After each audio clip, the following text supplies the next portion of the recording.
Okay, that is everyone from the first big flush of people coming in. People can sneak in over the next few minutes while I do my digital housekeeping. Good evening, everybody, and welcome to BPCG At Home, the final in our mini-series on women and nature and wildlife. We are delighted that so many of you could join us this evening, and we are especially delighted to welcome the Built Environment Manager from the Bat Conservation Trust, Jo Ferguson, who is going to be doing our presentation tonight. A little bit of digital housekeeping from me before I pass over to Jo. Most of us probably knows how this format works by now. You will note that you are coming in on mute. We would encourage you to stay on mute until the end of the show. There will be an opportunity for questions and conversation towards the end. If you have questions while the presentation is going on, my suggestion is don't sort of hold on to them or forget them. Use the chat function, drop those in, try and have, there's opportunity for back and forth between participants and audience members while while the presentation is going on. I will kind of wrangle the chat and then I will present your questions to Jo at the end rather than having possibly 100+ people all coming off mute all in the same instant. That I think is everything for me. I will be back at the end. So I am delighted to welcome Jo Ferguson to BPCG At Home. Thank you so much, Jo. Thanks, Josh. Right, I'll just share my screen. All good? Brilliant. Lovely. Good evening, everyone, and many thanks for the invite to speak tonight. It's lovely to see such a great turnout, and I think this really nicely illustrates what has been happening for a while, but it's really coming to sharp focus during the pandemic, which is this need for people to have connection with nature, especially in our cities and towns. Now, I've posed the question above because I've been asked in a variety of ways in the past, why urban bat conservation? Firstly, because I think people assume there's not much to find, but also because it may seem somewhat of a lost cause. But the good news is neither of these things is true. Now, while the Built Environment project I manage at the Bat Conservation Trust was specifically set up to look at how we tackle challenges for bats in our urban environment, it does also look at the opportunities there are for them. So tonight, I'd like to talk to you about my passion for urban bat conservation. I'll include a background about their ecology, but also how you guys can get involved. I'm also going to touch on my background and my current work on this field so you can see what we're up to at the moment. I've already mentioned, I work for the Bat Conservation Trust and we're celebrating our 30th year this year. We're the only conservation charity in the UK that solely focuses on bats and the landscapes that support them, and one of these landscapes is the built environment. Now, I've been managing the Built Environment project since 2015, alongside which I've had a number of voluntary urban bat conservation roles, and I'll talk a little bit more about those as we go along. Before this role, I was an ecological consultant specialising in urban bat survey and mitigation, but I've also spent time researching bat species in Australia in sort of people-made environments, really. So looking at them in cities, but also in gold mines. And sadly, although I did find bats, I didn't find anything else more exciting. I was lucky to begin my bat ecologist career, however, some 18 years ago in one of the best areas in the UK for bat species. So I was a nature reserve warden for the Wildlife Trust in West Wales, and it was about as far from urban bat conservation as you can get, but I was really lucky to see a lot of rare species close up, and that's what got me hooked. So generally in the UK, the further south and west you go, the more species you'll find. And we actually have 17 species that breed here in the UK. And so the variety of sort of ear and face shapes that you're about to see is down to the type of insect species that our bats hunt and how they go about hunting them, because all of our bat species are insectivorous. So first, on the left-hand side, we've got what are grouped as our big bat species. So the two Naxtella species, noctule and liselers, and the serotines. So these are our largest bats. They're about 35 grams in size, so still not a very big mammal, but our largest bat species. They have similar hunting styles and therefore similar calls, and this is why we tend to group them together.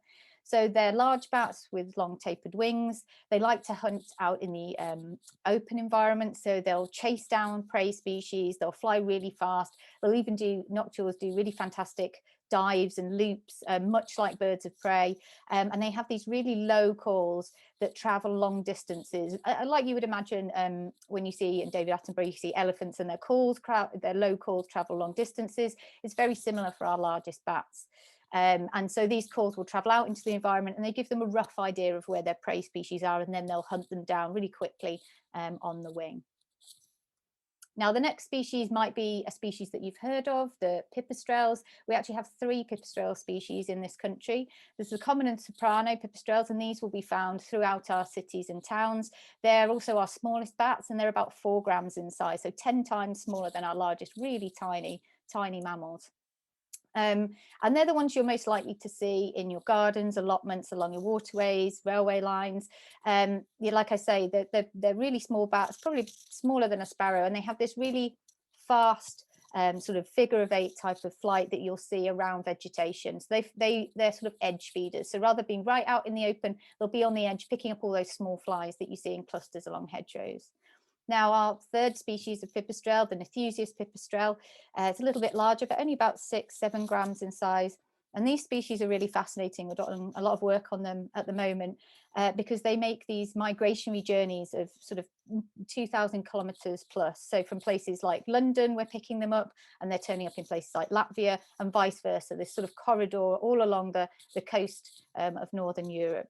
And I'll talk a little bit more about some of the trapping work that we've done and researched work we've done with them a little bit later. Next species we've got is the Barbastelle. Now, the Barbastelle is associated with woodland and ancient woodland habitats.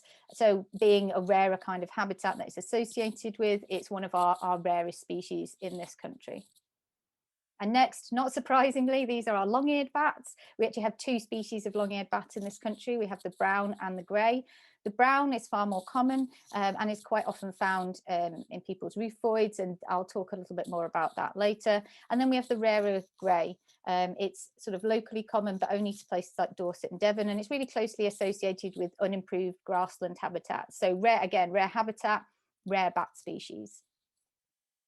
Now, these guys on the end, the horseshoes, we have 2 species of horseshoe bat, and these are the only ones that do the classic hanging by their feet with their wings wrapped around them, which I think is what people expect to maybe see when they see them in buildings or in caves. But actually, it's only these 2 species that do this, and they are, again, they're closely associated with rarer habitats, so limestone caves, the kind of habitats we find in the south and west of the UK. And again, they are nationally rare, but in those areas locally common. So if you're lucky enough to live in the south and southwest, then this is a species that you can go out and see fairly easily. And then last of all, we have our Myotis species. Now, there are 6 species in this group. They have very similar calls, and they can even be quite tricky to tell apart in the hand when you're doing survey work under license. Sometimes it helps that they have slightly different habitat preferences, and that can give you an idea of what you're dealing with. So Daubenton's is quite often found across sort of wetland habitats, and if you see bats flying really close to a water surface across a lake or a canal, quite often it's likely to be a Daubenton's bat, and if you're lucky you might see a flash of white belly, and that's a really nice indicator. There's Natteras as well, and Natteras bats are quite closely associated with things like agricultural barns. So these are all kind of giving us clues about which species we might be dealing with. Now, all of our bat species are fully protected under the law in this country, and this is due in part to massive historic population declines and their slow recovery. Now, these declines are due to loss of roosting habitat, foraging habitat, and commuting habitat through things like intensive agriculture and that removal of habitat, repair works to buildings, and I'll talk a little bit more about that in a minute. But it can be due to loss of habitat through the degradation of the quality of it and things like noise pollution, light pollution. Now, the National Bat Monitoring Programme that we run at the Bat Conservation Trust monitors 11 of our 17 species that breed here. And we are finding that due to conservation efforts, we are showing a slow recovery. Some of the populations are stabilising, a couple of them are starting to show slow increases, but there's obviously a massive way to go from sort of these historic declines over the last 100 years. And one of the reasons for this is bats' ecology does somewhat hinder them. So unlike rodent species, bats will only have 1 young a year, and they won't always have a pup every single year. If conditions are bad, if they're not got good enough body condition, then they won't actually have young in a year, and they have these really long life cycles. So they really buck that trend of the larger the mammal, the longer the life cycle. They're some of the only mammals that, for their size, are you talking about 7 grams in size, France bat, there was a bat recorded in Eastern Europe of being 41 years old. So it really helps to think of them as having life cycles much more like humans than rodents to which they're compared. And actually, just to show how difficult it is to tease these things apart, they're actually more closely related to whales and hippos. So when I start, I mean, I do a lot of training courses talking to people and pest controllers. They already fundamentally understand the difference between pest species and bats, but I think this really nicely illustrates just how unique they are. They are the only truly flying mammal in the world.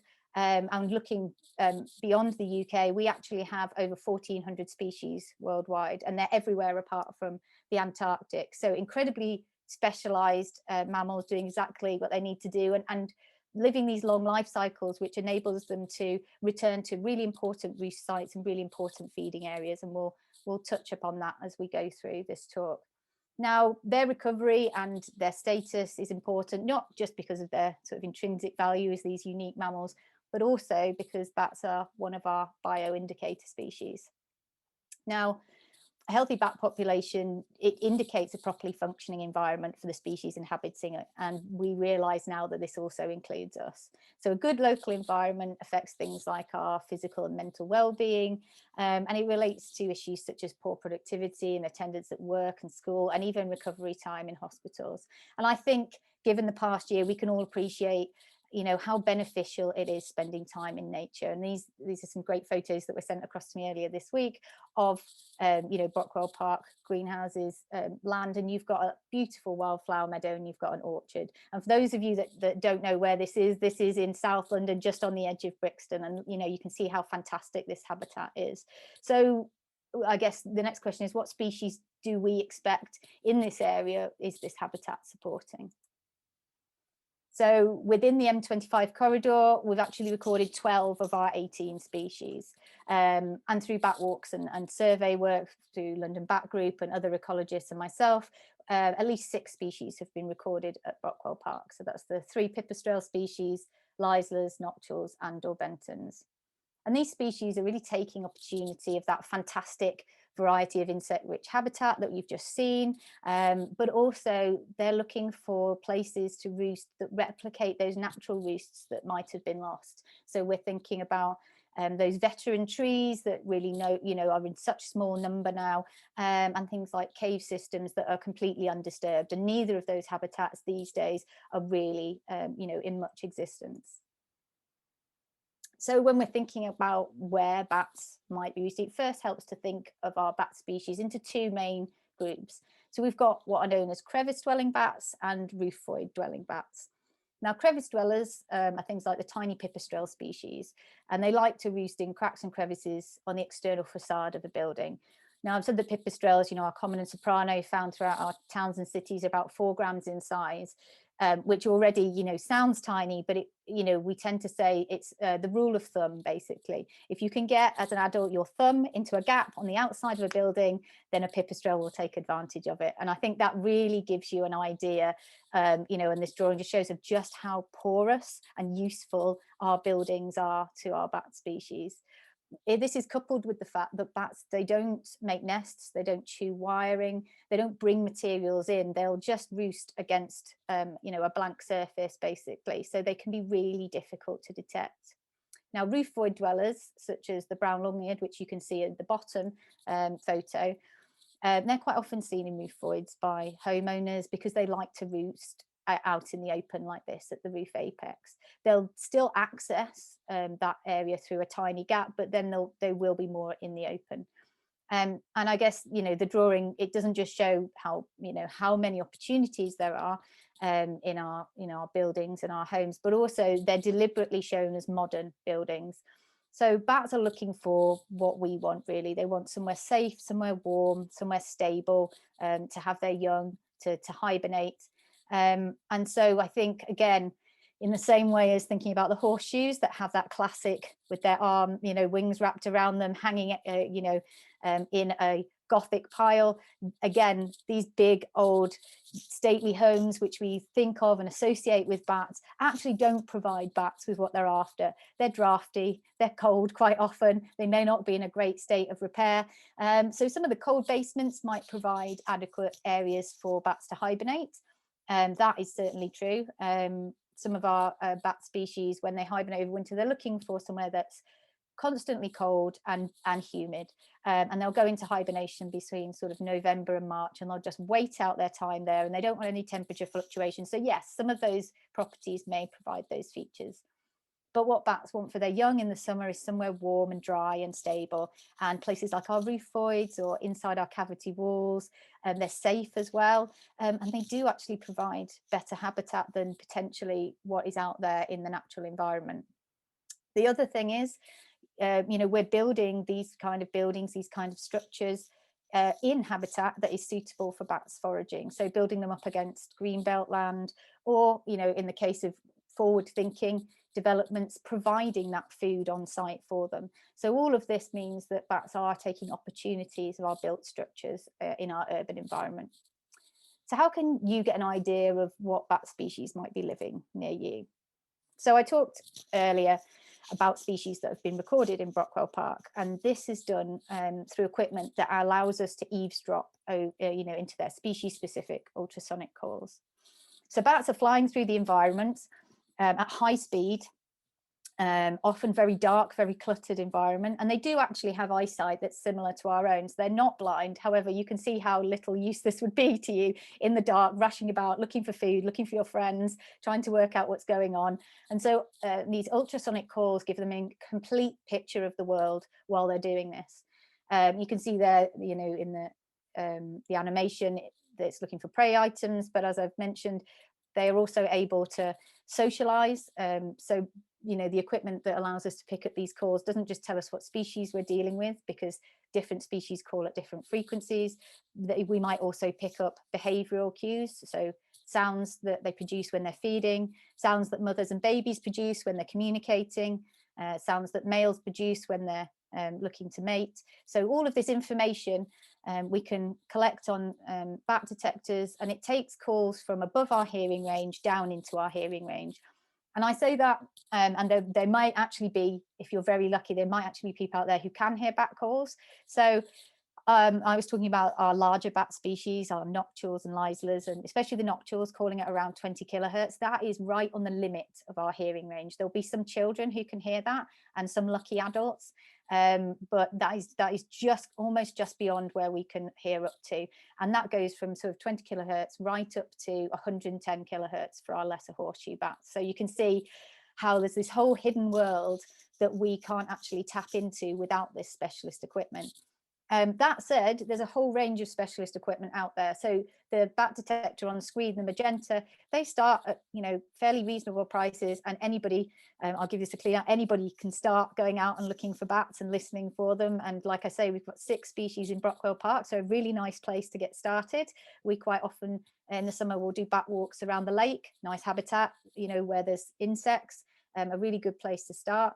And these, entry-level bat detectors, you'll be tuning in, listening for the call and trying to work out what species you've got.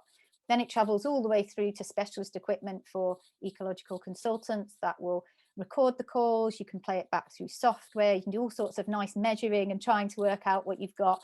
And all of this gives us information on what might be in the local area and what they might actually be up to. Now, if we're picking up calls from a particular species we're interested in, especially relating to some active research project that's going on, we're able to do more specialist surveys under license. So I talked earlier about the migratory species, the Nathesius Pipistrelle, and that it has these incredibly long journeys, from Eastern Europe all the way along the coast into London. And what they particularly like, they sort of feed up before they go, and when they arrive back, is around urban water bodies. And so there's a lot of work going on in London as part of the National Nathesius project. And I was very lucky to do some work at some of the water bodies in South London. These photos here are actually from Dulwich Park, for those of you who live locally, and were taken in 2019. but this species has also been recorded in Brockwell Park around the lake previously. So trying to understand why they might be making these long journeys, first of all, is really helpful to understand their ecology and what we might, what impacts and threats we might have, on this process. And especially now we're looking at, you can see how that the journey, the crossing of the sea there, where wind farms might be situated. So we're gathering all this information to A, understand why they do it, and B, to try and head off some of these threats. But it is amazing to think that a bat of that size is making these huge journeys. And we know they're making these journeys because they're being, in some of the areas where they're captured under license, we're having little rings fitted like you see on birds, and then they'll be picked up back on mainland Europe, and the rings picked up during survey processes.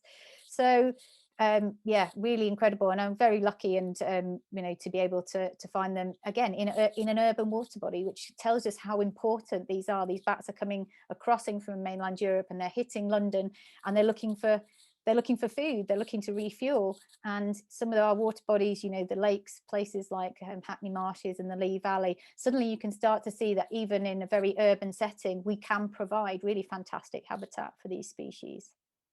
Now, there are a lot of species that are taking advantage of that habitat and are adapting to our urban areas. But there are a lot of species that do struggle to do this. And that is because there are quite a number of challenges that the urban settings bring to them. And so it helps to think about when bats are trying to move through the environment. We talk about commuting routes. And as we all well know, when you're commuting, you want to save energy, you want to stay well, you want to just do it as quickly as possible, and as safely as possible. And so for bats, efficiency means a direct route from their roost site to their feeding grounds, and safety really means avoiding predators. So in our urban settings, a lack of connected green habitat that's also dark is a real barrier for bats moving through the built environment. And we're beginning to understand the importance of corridors of green habitat in our cities because it's helpful to so many species, such as hedgehogs, for example. We can start thinking about hedgehog highways, and this is a message that I think really chimes with people.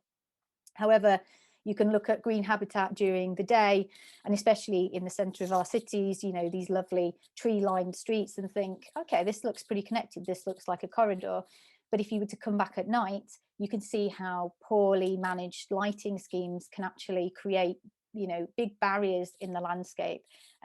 Where they're heavily lit, our bat species are, open to predation, and this is a real issue.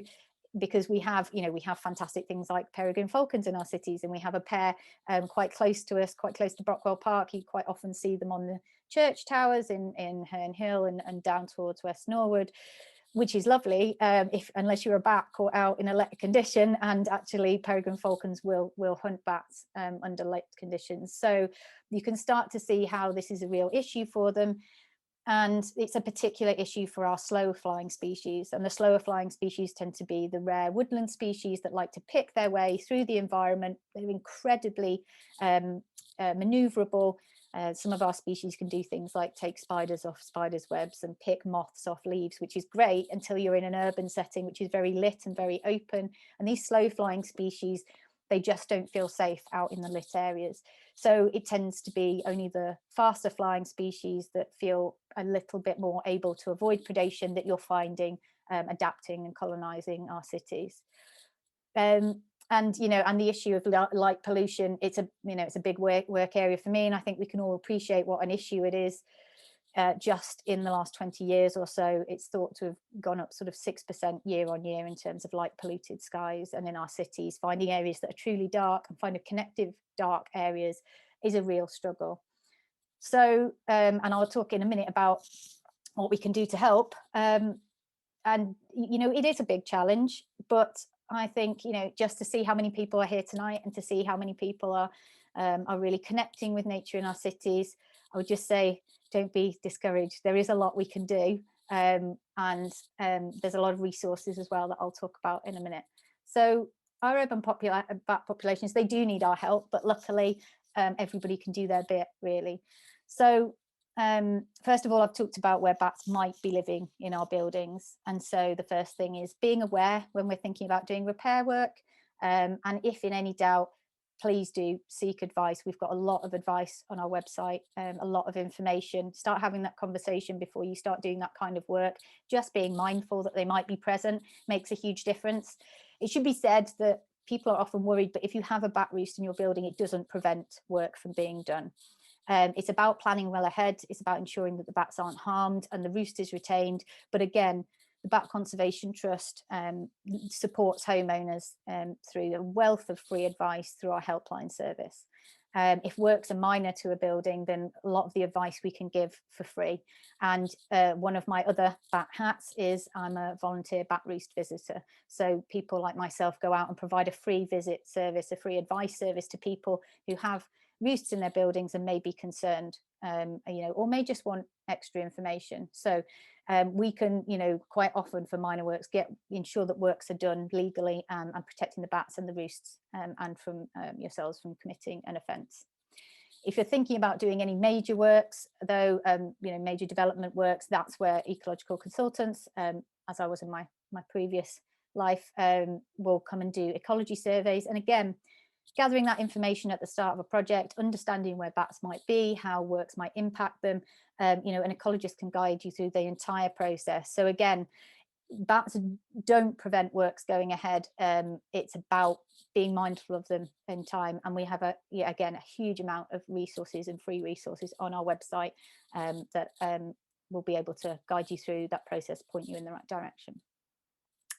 So that's thinking about being aware where they might be and planning ahead for the, protecting their roosts. But equally, if you're looking at an area and thinking, how can I provide, those kind of opportunities where they might be lacking? And that is certainly an issue in our urban environment.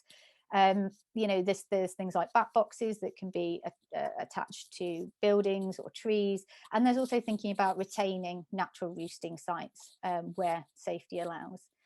And also alongside having somewhere to live, bats also, they want breakfast laid on, which is fair enough, really. And you can see here some more fantastic habitat.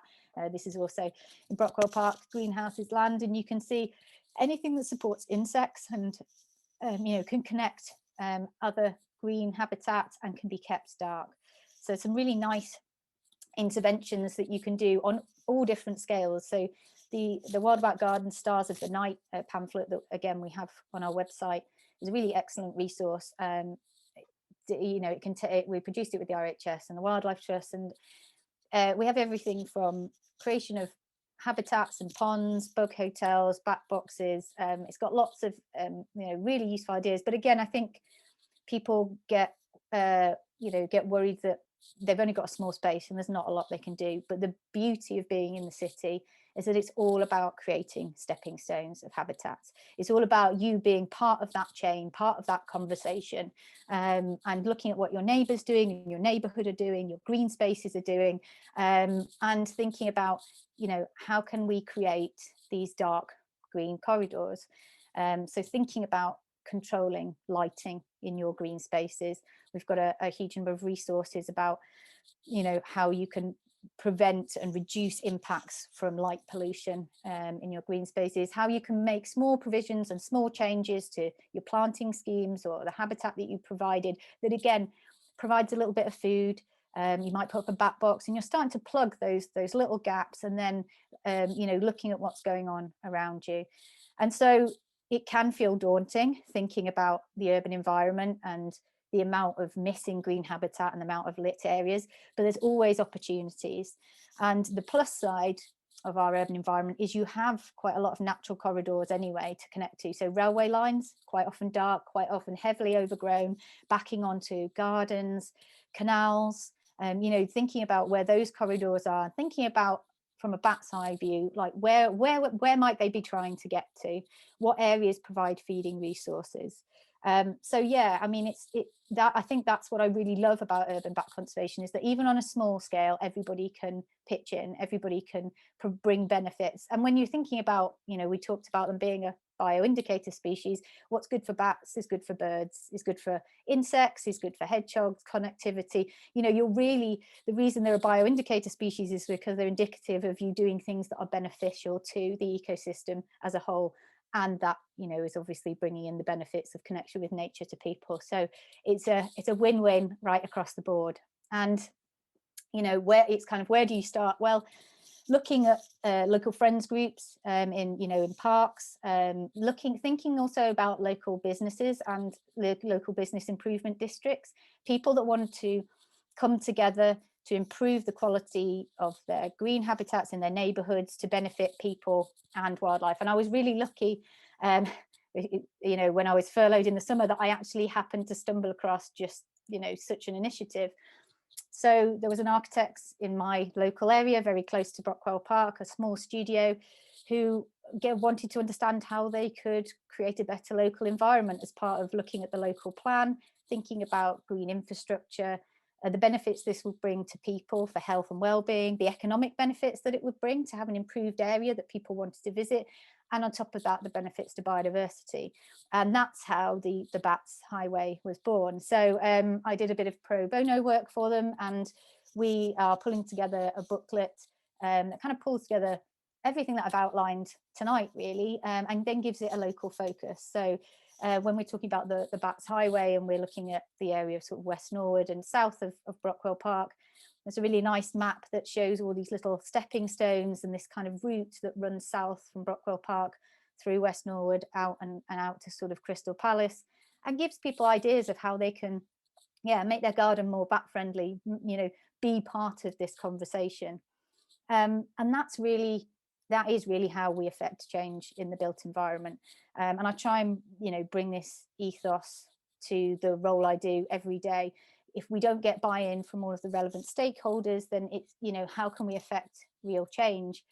And so at a national level, the Bat Conservation Trust and the Built Environment Project, we work with industry partners to raise awareness through articles and interviews. We also produce best practice guidance documents. So you can see the Batson artificial lighting document there that's produced for industry and also consultants, again, you know, produced by the Bat Conservation Trust, but also the Institution of Lighting Professionals. So again, working with stakeholders, building those relationships, ensuring that information is fit for purpose.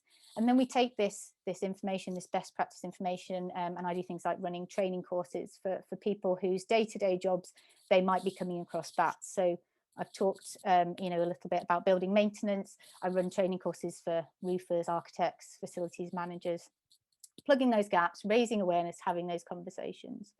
You know, we also have a bat box partnership, and we're having, you know, conversations with people who produce bat boxes, not just about promoting the fact that there are these bat boxes out there, but having conversations about how can we improve the design, where should they go, you know, how do we get monitoring done to find out what works and what doesn't. And we're all, you know, all of this pushes us in the same direction of improving the built environment for our urban bat species.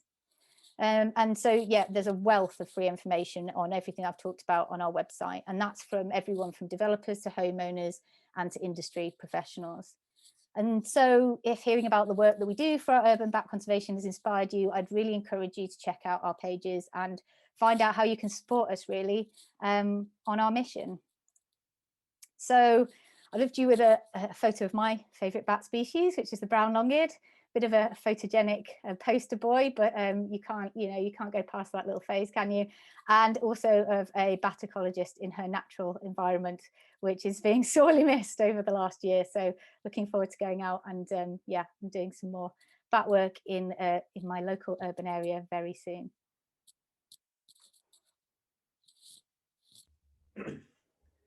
Fantastic, Jo. Thank you so much. So what I normally do now is I normally ask some questions myself, and then we go to the questions that participants have put through in the chat. We've actually got a ton of those, so I'm going to be as brief as possible because I feel like there's some real genuine conversation going on. So we will get over to viewers' questions as quickly as possible. I just wanted to, before we move on to that, I mean, you've been involved in bat conservation for nearly 2 decades now, and I just wondered if you could tell us a little bit about the sort of the trajectory of your career, sort of how was it specifically bats that you wanted to get involved in, or was it something urban ecology and conservation? And if there's anyone that is, you know, thinking about doing the same or has been inspired by your presentation, what are the entry points? Not necessarily in terms of, you know, this is a new professional career, but what are the ways that you can get started in that? Yeah, I mean, you could ask my parents. I've always been mad about animals, about wildlife, being outdoors, walking with my parents. But I can't remember exactly when it just went all bats. But I can remember being young, being on the second floor, looking out my bedroom window in the summer, having the window open, completely open, like having my legs hang over, as I was absolutely not supposed to do, and sitting there and having bats flying up and down the garden at head height, at the roof height. And that sticks, it must have wedged firmly in my memory, but that really sticks in my mind as one of those, you know, because that is the amazing thing about bats. You can go to a dark corner of any urban park and you can see them, these wild animals, these amazing, unique, completely unique creatures, and they're there for everybody, kids, adults. And I always worry when I'm doing a bat survey in an urban setting. It's like, oh, we're only going to get 6 species. It's the less glamorous urban species. And the minute we get 1 species and people hear them on the detector, it reminds me completely over again why I do this and why cities and why bats. But then. So then I knew I wanted to do something with animals, and I chose to do a degree, and this was less common back in the day, to have a degree with a year in industry. So I went to work for the Wildlife Trust for a year and just completely immersed myself. And I was out in West Wales, and I had nothing else to do with my evenings because there was nothing to do. And I was invited to go out and do bat work, and I just thought, well, you know, might as well meet some people. And that was it for me. I was completely hooked. I saw a lot of rare species, but they were just everywhere. You know, it's such a, to be given a bat detector and to go out into a dark area and to feel this whole world open up to you. It was completely magical. And I think having that year of experience of survey work, and not just, I mean, I enjoyed my degree, but I wouldn't say that I really use any of it day to day. Having a year on the ground of doing practical conservation, meeting people, finding out what they're passionate about, understanding, you know, what wildlife that people can see day to day, because the rare species, they're lovely, don't get me wrong, but for me, the species that make a real difference are the species that people see every day. That's where the hook is. That's where people suddenly go, oh wow, bats. Most people have probably only ever seen common and soprano pipistrelles, but there's no only to it, is it really, if that draws them in. So then I got a job as a nature reserve warden straight out of my degree, not because of my degree, but because of that year in industry. So that practical knowledge, volunteering. I did a lot of volunteering, a lot of bat box surveys, a lot of bat walks, and just joining my local bat group. Wherever I moved to, be the first thing I checked. Got my job, find a local bat group, meet people, go out and do surveys. And just getting to meet, you know, those people in the local area who could tell you where you could go out on your own or who else you could go with and see bats. And then little by little, it just became all bats. So I started doing consultancy in the urban setting, and it was all species. And then they find that you like going out at night and you like being up in the early hours of the morning, whereas some people are like, absolutely no chance I'm doing that. And the minute people find that you like doing bat surveys, that's just all that you do. And then you find that you don't mind, and you just start living that kind of like semi-nocturnal. I don't know at what point it became all bats, but certainly there was a point, and then that was all that I did. And then I did a lot of work here. Also went over to Australia and worked for Earthwatch over there, doing urban bat surveys in Melbourne, which was just a total dream. And because they know a lot about their flying foxes, but actually their micro bats are very easy to overlook because they're tiny and the flying foxes are really obvious. So finding new stuff over there, crawling around in gold mines, all good fun. Not stuff that is probably readily open to people, but any chance to do any volunteering that had bat focus, I was in, really. So meeting the right people, I think, putting out networks, getting to new countries or even new cities, and just saying straight away, who's the local bat person? Please, can I come along and tag along with you? That worked quite well for me. And over that, I mean, there's so much stuff in there. So, but over that kind of the 20 years, and you know, moving through voluntary work, through, you know, professionally with the Bat Conservation Trust, you driving around. Like, have you noticed any sort of really significant changes? Because I know you were saying at the start of the presentation that you had kind of had positive news to report in terms of the way sort of species numbers are going, but in terms of just the attitude of both, the general public, but also from a municipal perspective, like, have you noticed a shift in attitudes towards urban conservation during that time? I would say I have, actually. I probably, when I started this job 6 years ago, it would almost be like, sorry, what are you doing here doing this talk? Like, why are we talking about bats and this? And then even in the last couple of years, it's people coming up to you on stands going, okay, so I've had my bat surveys done. I need to know what bat box is, or I've got a building in this area. Am I right in thinking I need bat surveys? And all of a sudden, there just seems to be this upswell of engagement. And, I mean, they've been protected, for 30 years. The legislation's been there, but I think things like this, like platforms for real engagement, podcasts, webinars, accessible information that is easier to share than going. I mean, I do run training courses for building professionals, but some people just want to understand where their responsibilities lie in relation to bats. And so in a better contact with social media, websites. I mean, we have a huge following on social media, which is down to our fantastic comms team, and just that little bit of engagement and people passing on. I think that upswell of social engagement has really carried that message far and found. Great. I think so. Without further ado, I think it's probably best that we get into some of our questions from the chat. Yeah, please do. So I'm going to start at the beginning, and we're going to work our way down. So I have a question from Liz Waldy. I have a pet bat. Pet is in scare quotes. That has turned up most evenings for the last 5 years. Liz lives just off Brixton Road. I assumed it was a common pipistrelle, but how can I identify exactly when they fly around so fast? So I think that leads into a question that a couple of other chat members have, which is, obviously, if you can't get right up close and see their faces, what are the best ways of identifying some of the more common urban bat species? So we do have a really nice leaflet, which is actually called "What Bat Is That?" And in the centre, it has just some kind of like basic flight patterns, so you can get an idea when you're watching them. So sometimes it's where they are. So common and soprano pips, they like to be, they'll be hunting those tiny insects that gather around trees, along hedge lines, kind of those little pockets, and they'll kind of be doing that figure of 8, really quick sort of flight, back and forth, back and forth, back and forth. Some of our other species, like I say, over waterways, Daubenton's will be flying really close to the water's surface, and we'll be looking for picking insects off there. And then some of our big bat species are the ones that they can fly quite high, and they almost look like birds of prey, some of the stuff that they're doing. So there's a really, so on our website, I meant to say at the end, I will provide a whole list of useful links to this that will go under the recorded talk. I mean, our website, you can go on there and search for it, but equally I'll put a whole list of useful links, and the "What Bat Is That" leaflet is a really nice one to just observe them. But then if you really enjoy it, I would just say get yourself a basic entry-level bat detector. They are fair weather creatures. The nicest thing about doing bat work is they don't come out in heavy winds or heavy rain or cold weather. Summer's evening, in your garden, glass of wine, bat detector. That's it for me. That's another reason. That's my sort of level of relaxing summer's evening. And you can learn a lot while you're sat there. You might find you've got a couple of species. One of the more obvious ones and one of the larger ones that's flying overhead. Quite often you'll get that. You'll have one in the garden and one of the larger species flying over. You'll pick up calls. And once you start, suddenly it's 20 years later and it's all you've been doing. So it's very easy to get engaged. It's a really nice, although I've said they can be difficult to know what's going on because they move fast and it's dark.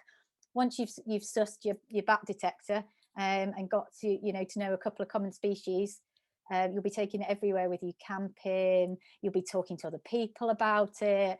It's the start of an interesting hobby, should I say? Wicked. That answer kind of precludes one of our final questions, which is from Remy, who is age 7 years old. He wanted to know if bats shelter from the rain. We've just discovered that yes, they do. Great question. Yes, they're small, and so you can imagine heavy rain or heavy winds, which sadly is heading our way in the next couple of days. It's really tough for them to fly about in that. And because they're small as well, they need to keep all their body warmth. So they've got this lovely dense fur, which is fine if it's a cold evening, but if it's wet as well and it's rainy and the water soaks their fur, then they get cold to the skin. And you know what that's like. You've been out for a walk and get soaked to the skin. It takes you ages to get warm, and though that can be really bad for them. So yes, heavy rain's not good, heavy winds, and over winter when it's really, really cold, they just sleep out the winter. They'll hibernate, which sounds great, doesn't it, really? November to March, sleeping through those cold months, and then they'll come back out again when the food reappears. That seems like the way to do it. Yes. I have a question from Elsa Deans, who is joining us from Edinburgh. And I think her question is linked to sort of many others that we've had over the course of the evening. We live in a block of new build flats next to a park in Edinburgh and are lucky enough to have bats in our building. We like watching them fly out past our window at dusk. What can we do to make our building and local park more welcoming to bats? And I think that is, many people have kind of asked the same sort of question. What immediate effect can we have on our local environment to provide a better environment for them? Brilliant. Yeah. So the Stars of the Night leaflet has lots of really good tips along the lines of thinking about creating habitat that creates food for them. So insect attracting plants, things like night flowering plants, so night flowering jasmine, evening primrose, things that attract moths, things that attract food basically for the bats. Having a look around and looking at lighting. Can you dip any lighting that's nearby? Is there some security lighting that's maybe been that is on a long timer? Do you need the amount of lighting in your area? Can you reduce it or focus it away from habitats that are good for bats? Creating, again, thinking about insects, creating I was going to say ponds, but even small tubs with water in, how quickly insects can arrive there, and creating that sort of variety of habitat as well. So a small garden with lots of variety will create, habitat for a variety of insects, and the more, variety of insects you have, the more likely you are to have, more than one bat species. And then looking locally to you as well, what's going on in other parks and gardens, what are other people doing, talking to other people about what they're doing, local allotment holders, the local park. Is there a way that you can start creating these little connective stepping stones? And things like putting up bat boxes in dark areas, also warm areas as well. So unlike birds like to be in cold areas with their nests on north facing trees or buildings. Bat boxes like to be in the sun because, again, they like to keep warm. Their young are really small. So if you think a pipistrelle is 4 grams, a baby, I like to describe them as like a baked bean with wings. They're that small, they're that hairless, they're that kind of defenseless. And so somewhere lovely and warm is what they're after. So a south-facing bat box, southwest, southeast facing, and a couple of bat boxes, so they've got some opportunities. So yeah, thinking about bed and breakfast basically, and how you can connect that in a nice chain through the environment. We have a couple of questions about migrations coming in from Europe.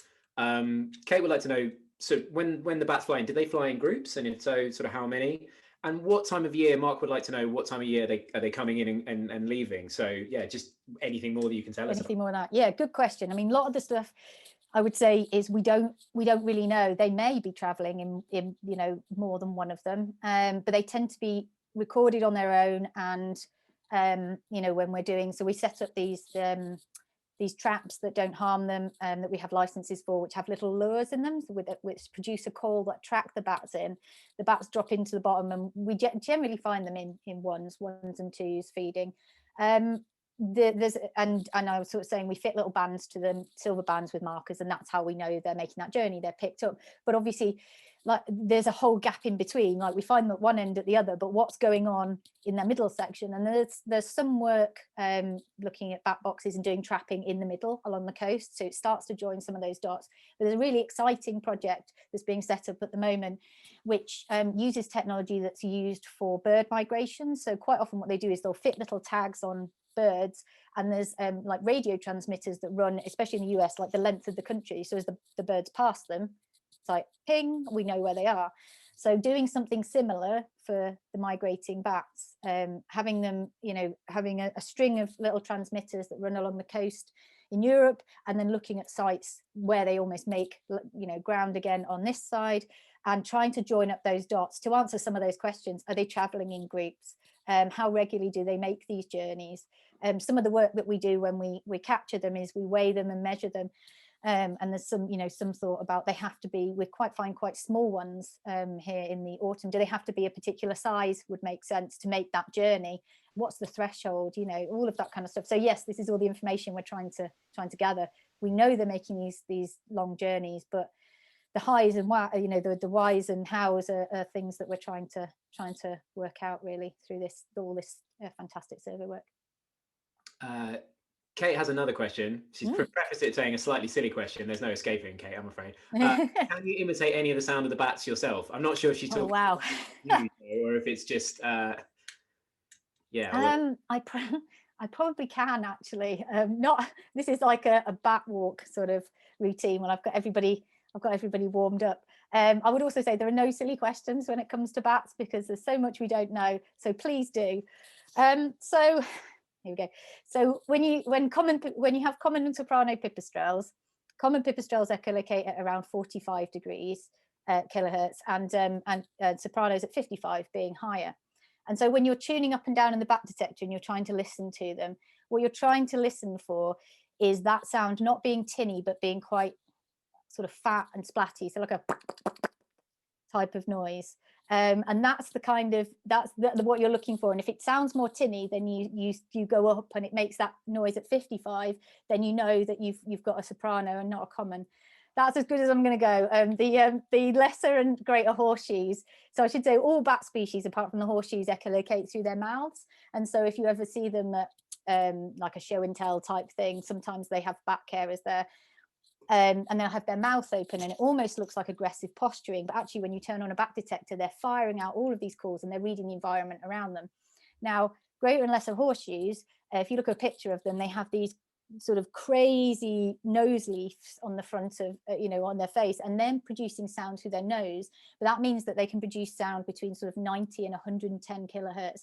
And there is no way I can do justice to that. It's like a warbly alien. First time I ever heard it, I was just convinced the detector was broken. I can't even describe it. So, but I should say on our website, you can look up all of our species, and there are cool examples there that you can listen to as well, and you can decide, did I do the pipistrelles justice? So that could be part of a review for me. It's one of the skills I've not made enough use of, so I'd be interested to find out. I'm sure you did a fantastic job. Sheila Northover has a question. What are the signs that you have a roost in the roof of your house? Are small white droppings a sign of bats? I assume that means that Sheila's got small white droppings on her roof.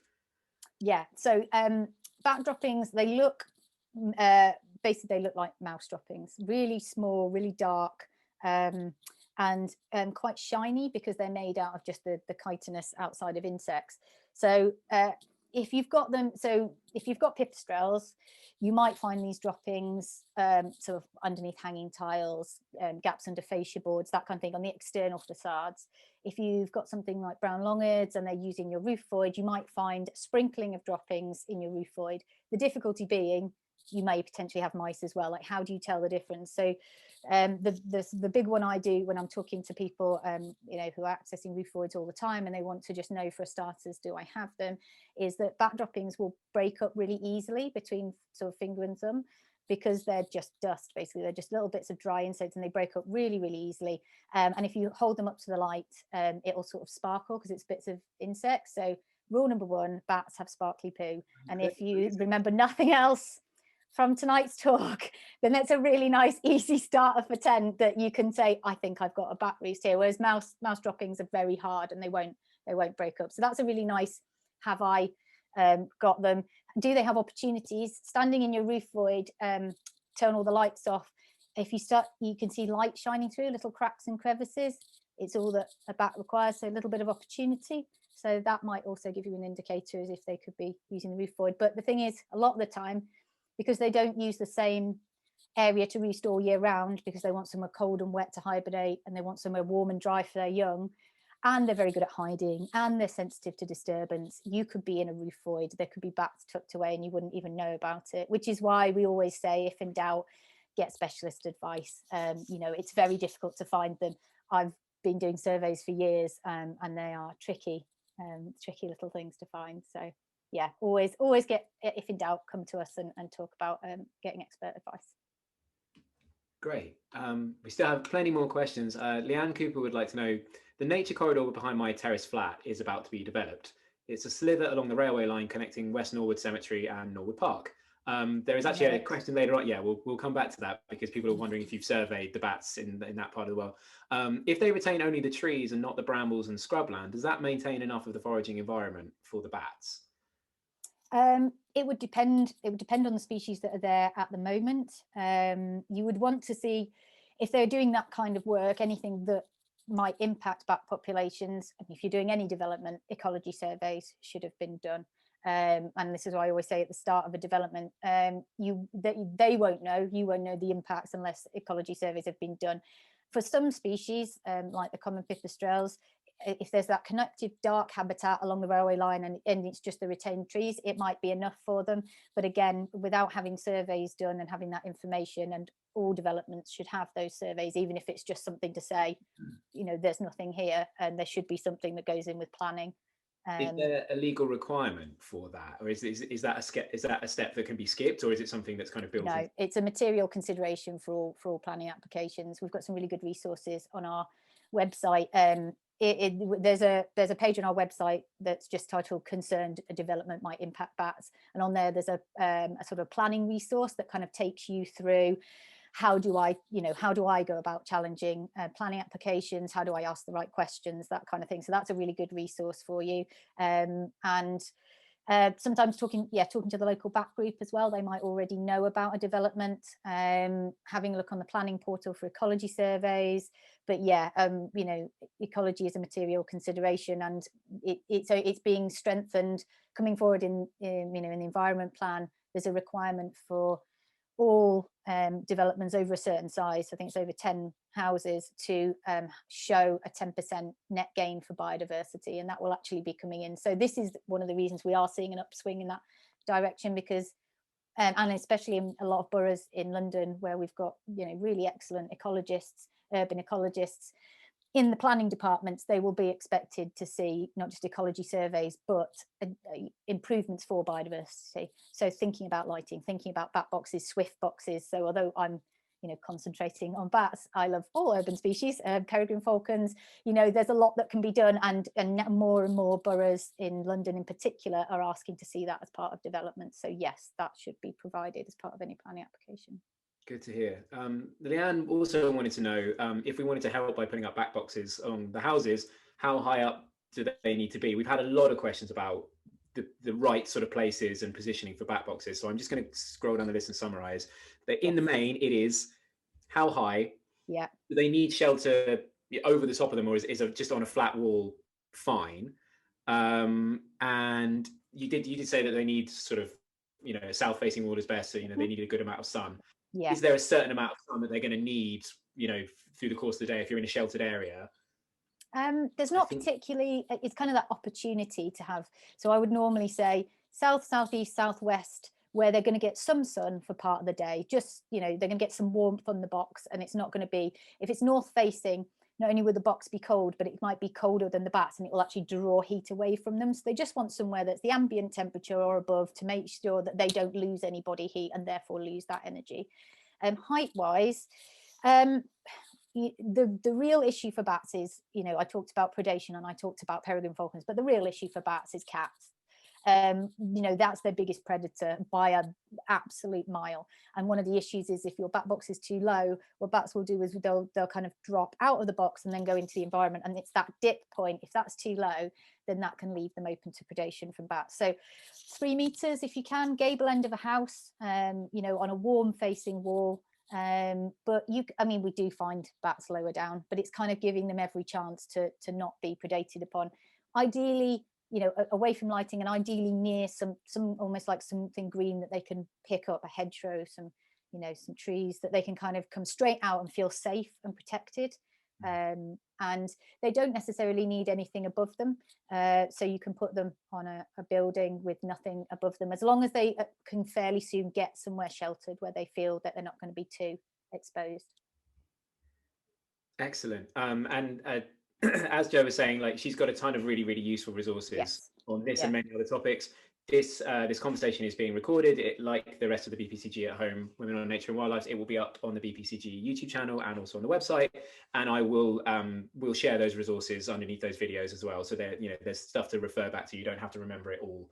Yes, yeah, we've got a full Bat Box information pack, which gives you all this information, and at the end, a really easy to make plan if you're so minded, a really simple to make wooden Bat Box as well. So there's instructions and measurements and stuff for that as well. So I'll add that to the resource list. We've still got plenty more questions to go. Yeah, keep them coming.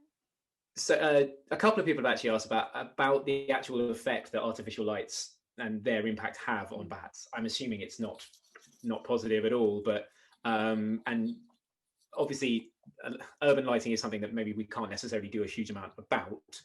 Is there anything, we're not going to be knocking over street lamps and stuff like that, and obviously we only have control over our own immediate environments, but is there something that we can do in terms of contacting councils, things like that, in order to change those environments for the better?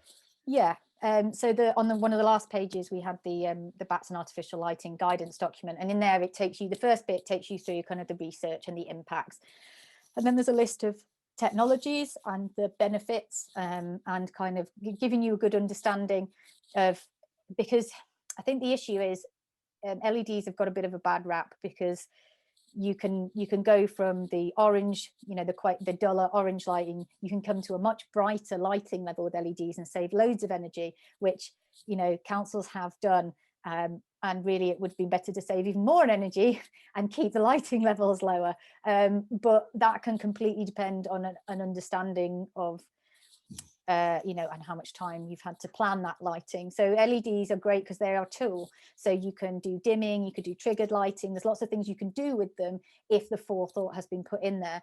So we've got a lot of advice within that document that's really user friendly to start having that conversation, send to your local planners, local councillors, but we're also updating it at the moment with newly updated advice, case studies, ways of actually showing that this can be done. So in your immediate space, thinking about how you use lighting, avoiding using UV rich or blue, any lighting. Again, LEDs come in all different spectra, so choosing warm lighting, only as bright as you need it, only for as long as you need it, only pointing where you need it. So having a security light that comes on as you immediately get to your door to unlock your door and come in, that goes straight off again, there's no problem with that. Obviously bats would prefer the whole place to be dark, but we're pragmatic. Like you say, in an urban area, there's always going to be some areas where lighting is needed, but how bright does that need to be? Does it need to be on all the time? Being mindful where when it comes on, where does it fall? Does it fall onto adjacent habitats, or have you just got it on the building where you need it? So thinking about all of that kind of stuff. If you've got lighting nearby that's spilling into your garden, thinking about planting things that screen it, potentially having a conversation with the council, can they fit something to the back of that light just to control that spill a little bit? So there's a lot of information within that guidance that'll help you, arm you with with the information to ask the right questions, basically. And yeah, we continue to have that conversation with councils and with industry and try and push everyone in the right direction. Oh, I can't hear you, Josh. Sorry, fantastic. That's right. Moving around in the other room. It's been done now. We can tick that. Yeah, God, that's so embarrassing. This is like the 5th one of these that I've done. I really thought we were. I've done this doing training. I really thought I was past it. Will the National Bat Survey be happening this summer? Karina would like to know. That is, I think, we're just seeing how things open up. It's like everything else. We have to do everything in a safe manner, protecting people, and so yeah, just keeping an eye on how the next few months progress. We can't say any more than that, sadly. Forgive me if this has already come up, but what kind of time in the year would that be happening? So if people want to kind of keep an eye out and see that it's in the summer when the bats are active. So we have a number of different surveys that you can do as part of the National Bat Monitoring Programme. Some of them are roost counts from your own home. Obviously that's absolutely fine. You're sitting in your garden, you're counting the bats out of your building, but some of them we've got sort of waterway surveys for particular species, or transect surveys in the area, and monitoring particular sections year on year and seeing how there's a change in the distribution. But obviously that's accessing particular areas, asking, buddying with people so you're not out on your own, all of that kind of stuff. So it'll be the summer when the bats are active, when you're looking at collecting that data. So it will be a watch this space. And if you've signed up to be part of the National Bat Monitoring Programme, then yeah, they'll keep you informed. So we'll cross fingers and hope for the best for the future, which is absolutely very nice. Yeah. Mark would like to know, have you surveyed the bats in Norwood Cemetery? I haven't officially surveyed them as part of a research survey, but I've done bat walks in the cemetery, yes. So we've picked up common pipistrelle, soprano pipistrelle, and I think we've had nocturnes flying over there. So at least 3 species. But again, that wasn't with my equipment that records it and I can go do software analysis. That was kind of walking around, talking, being slightly distracted. So I would say at least 3 species in West Norwood Cemetery, probably more. Interesting question from Timothea. I hope I'm pronouncing that correctly. Do you think that the unfair cultural perception of bats, horror films, stuck in your hair, etc., are a challenge for bat conservation? Ooh, good question. I think in the past, probably more of a challenge. I mean, some of these kind of myths still persist, but I think especially like we're seeing now, social media, it's so much easier to engage. Even Google, even if you have a question like that in the past, it would be who knows what around you. But now you can access our website and we have, loads of pages about frequently asked questions and myth busting and things like that. So I think that availability of, let's face it, not everything out there on the internet is true, but turn up on our website and we can answer some of those questions quite easily for you. So I think, I think things are getting better, but myths and kind of some of that kind of stuff runs quite deep, and depending on where you've heard it from, or is this something you've had an experience as a child, I would just encourage, I guess we always encourage people to come to us, and we never, we can understand that some people are frightened of bats, some people are frightened of anything, and that's absolutely fine. We're not gonna, and I should say that about, talking about people having bat roosts in their buildings. I think people also get frightened that we're always trying to put the bats ahead of the people, and that's absolutely not the case. So even if people are frightened of bats and they want to ask questions, please do, because that's the only way we're going to bust some of those myths. So I think it's getting better is the short to the long answer. Do you have a favourite or least favourite bat myth?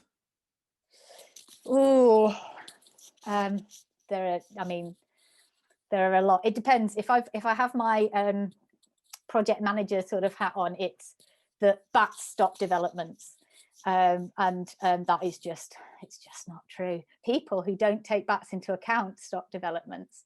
If you consider bats, and that's the thing, because I think we often get people saying, oh, if we can find bats on this site, we'll stop the development. Well, actually, that isn't true, but it will. If we find bats on the site, we will know how to protect them. We will know how to do that development in a way that, again, creates a nice space for people and bats, so we always try and have that conversation. That one, that kind of blaming bats as if they're sitting there waiting with their little placards and chaining themselves to the bulldozers to stop the development, it isn't actually the case. And so a lot of what I do is that kind of myth busting. There are quite a lot of myths out there to do with bats. The easiest one to believe is that bats can't see and bats are blind, because their echolocation is so fantastic and they see the whole world. That's a completely believable myth, and one that I'm happy to to challenge, but it's not really doing them too much damage, is it? Yeah, it makes a lot of sense. Yes. Bruffy would like to know, do bats eat mosquitoes? I feel like if they do, do you know what, I can forgive them almost any myth. Exactly, they do. They love mosquitoes. And there's been some really great work done over in where they've had the Zika virus over in sort of South America, where we're coming full circle. We think for years and years about using insecticides, and then all that additional damage that it does. And actually, some of the lakes where they've had huge mosquito blooms, they've just been putting up bat boxes everywhere. Like, there's food, give them somewhere to live, they will come. And thinking in that round, bringing us back round to that thought of natural pest suppression with bat species. There's a lot of vineyards in southern Europe that have put bat boxes up everywhere. Why do the work yourself when you can bring the bats in to do the work for you? And it's really interesting how we've kind of come full circle. So that's the other stuff that gives me hope, that we're actually starting to think more strategically. Even if you're thinking, I don't really want to spend loads of money on pesticides, don't then. Spend them on bat boxes. That would be my message. Great idea from Elsa from Edinburgh again, who asked if they can introduce bats to the Highlands to sort out the midge problem. I think anyone who's been for a walk in the Highlands in summer in Scotland will appreciate that. It's really interesting because every now and again you do get these big bat roosts in Scotland. The difficulty they have is the climate the rest of the year round. It is cold, it is wet, it is windy, it is raining, but there will be places where you have soprano pipistrelle roosts of 1,000 bats in a wall cavity, because it will be near somewhere where there's midges, and they will go out and they will get them. So again, in Scotland, heated bat boxes, doing what you can to bring them in, because they'll make life a lot easier. I am actually going camping in August in Scotland, so wish me luck. Yeah. Leanne notes that there are a couple of peregrine falcons have taken up residence in West Norwood Cemetery. They have, yes. Is that going to be will that damage the bat population there? I wouldn't have thought so, only because I've seen so many of them eating pigeons. So where we are, yeah, there's a pair that live on St Luke's on the clock tower in West Norwood. I saw them just the other day, so I'm really excited that they fledged 4 young last year, right in the middle of of South London, which is fantastic. They appear to be eating a lot of pigeons. They are just pigeon carcasses everywhere. The other thing that they're also eating in our cities is the ringneck parakeets. Somebody who monitors peregrine falcons went up onto one of the platforms, and there was just a little pile of beaks. So so they are and that's a controversial species in terms of them coming in. So I think it's kind of like, where we are, it's pigeons, ringneck parakeets. I think the bats probably do all right. It tends to in areas of Europe where you've got some bigger nocturnal roosts, larger nocturals, bigger bats. There is a bit more of a clash, and they tend to hunt them. So for the moment, there isn't a clash. Right. It's actually a question from Jet Cooper, who asked a little earlier that he was wondering if South London's especially parakeet boom is having a negative effect on the bats. I mean, anyone that volunteers at BPCG knows the negative effect that they can have on your soft fruit bushes, but do they compete for food sources?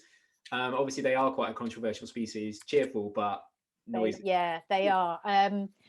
I suspect that they might be having some impact that we haven't fully understood. Certainly in Southern Europe, they're finding that ringneck parakeets are competing with nocturals, who also like tree roosts, for the tree roosts, to the point where they're actually killing the bats and pulling them out of they've been found dead underneath the trees.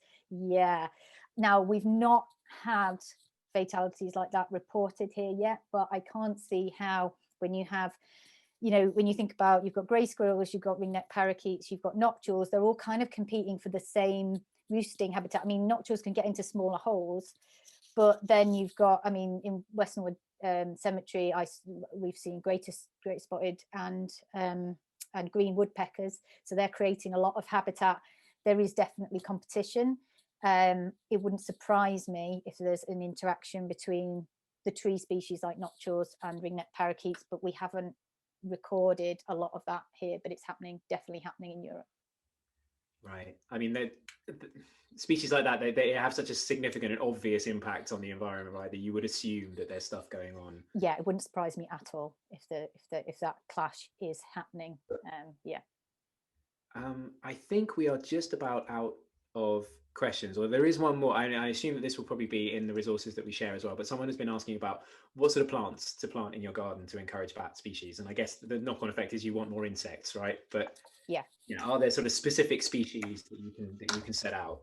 Yeah, I mean, any of the night flowering plants are really good. The scented, like night stock and things like that. And thinking about having sort of a feeding resource for insects for the whole season as well. So having early flowering plants and late flowering, it's lovely to have all native plant species, but realistically, especially in our cities, especially as conditions are getting warmer in our cities, there might be non-native species that, as long as they're not invasive and they provide a biodiversity benefit to, you know, and therefore maybe will come out earlier in the spring, or you know, flower later into the autumn, they might be of benefit as well. But yeah, the Flowers of the Night booklet has a whole planting range that you can sort of choose from. So yeah, I'll definitely include that in the resource pack. Fantastic. That is, oh, there's still questions dropping in. Yes, sorry, there was one that I missed from Chloe. I do apologize. Who would like to know if different species would ever be found in the same space, up to and including kind of the same attic or the same, you know, immediate environment? They can, I mean, it can depend on the complexity of the building, of the built structure. They tend, especially in urban areas, you just tend to get a lower density and lower species number, and they tend to, you'll have a roof void dwelling species such as a brown long-eared, and then probably on the outside of the building you'll have things like the Pipistrelles. That doesn't preclude them from sharing the same space, but they'll have particular conditions that they want to meet, and certainly in the urban areas, just because we have less species, you're less likely to get multi-species within that same exact area.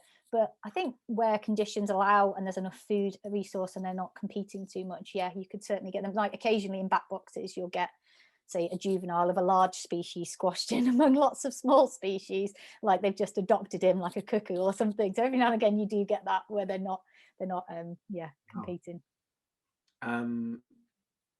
A couple more questions. Yeah. Liz Waldy is very lucky in that her friend wants to buy her a bat detector. Magenta 4 or Magenta 5 is the question. It'll be made.